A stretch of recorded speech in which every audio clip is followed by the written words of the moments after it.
आजोबा ही कथा निव्वळ काल्पनिक असून वास्तवाशी याचा काही संबंध नाही आणि जरी काही संबंध आढळून आल्यास तो एक फक्त योगायोग समजावा.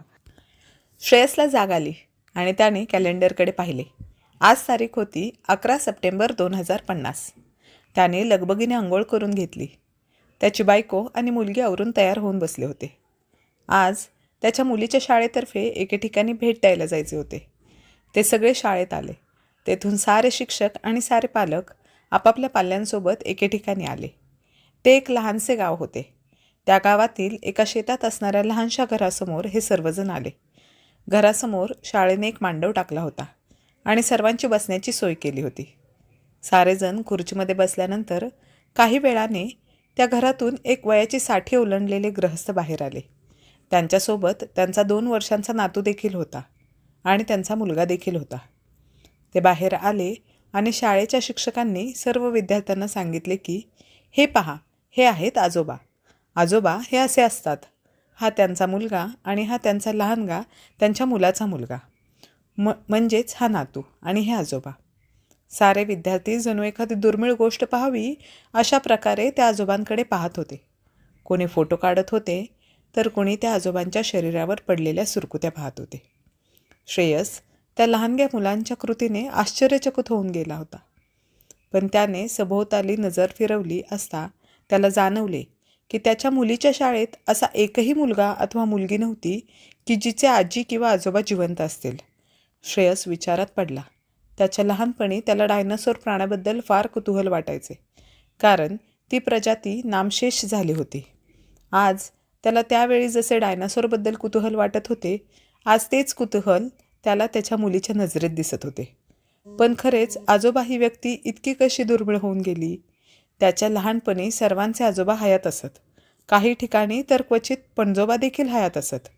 पण जसे त्यावेळी पणजोबा दुर्मिळ होत गेले होते आणि क्वचित कुठेतरी आढळत असत, तसेच आज आजोबा होऊन गेले आहेत.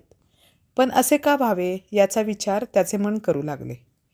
एक गोष्ट आता त्याच्या चांगलीच लक्षात आली होती. ती म्हणजे कालपरत्वे लोकांच्या आयुर्मानात पडत गेलेला फरक होय.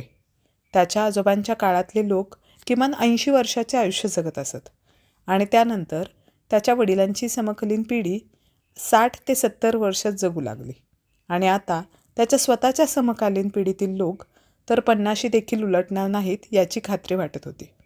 भेसळयुक्त पदार्थ, कीटकनाशके आणि केमिकल वापरून पिकवलेले भाजी आणि फळे यांमुळे आरोग्य धोक्यात येऊन सरासरी आयुर्मान कमी झाले होते. अशातच आता लवकर लग्न होत नाहीत. काहींना अगोदर करिअर करायचे असते म्हणून ते अगदी 35-40 ओलांडली तरी लग्न करत नाहीत, तर काहींना लग्न करायचे असते परंतु त्यांचे लग्न जमत नाही. यामुळे 40च्या टप्प्यात जर लग्न झाले तर त्यांना मूलबाळ होण्यास आपसूक वेळ लागतो आणि ह्यामुळेच नातवंडे तोंड सोडा, मुलामुलींचे लग्न देखील ही पिढी पाहू शकत नाही. तर अशा या काळात लहानग्या मुलामुलींना आपल्या आजोबांचे तोंड पाहायला मिळणे हे तर दुर्मिळ होऊन गेलेच आहे. शिवाय हीच परिस्थिती सगळीकडे असल्याने आज ही वेळ आली आहे की शाळेला आजोबा काय असतात हे दाखवण्यासाठी 100 किलोमीटर दूर यावे लागते. त्याला त्याचे वडील लवकर लग्न कर म्हणून किती त्याच्या मागे लागायचे हे आठवले आणि त्याच्या डोळ्यातून अश्रू गळू लागले. गालावर ओघळणाऱ्या अश्रूंचे प्रमाण खूपच वाढले आणि त्याला जाग आली. त्याची आई तोंडावर पाणी मारत होती. आज रविवार होता आणि हे साल होते 2025. आज त्याला मुलगी पाहायला जायचे होते. नेहमी विरोध करून मुलगी पाहण्याचा कार्यक्रम टाळणारा तो आज लगेच आवरायला गेला आणि त्याची आई देखील देवाकडे पाहून हात जोडून खुश वाटत होती. धन्यवाद. ही कथा आपल्याला आवडल्या असल्यास अभिप्राय नक्की द्यावा आणि अशाच नवनवीन कथा ऐकायच्या असतील तर आमच्या अमृतवाहिनी या चॅनलला नक्कीच लाईक, सबस्क्राईब आणि फॉलो करा. धन्यवाद.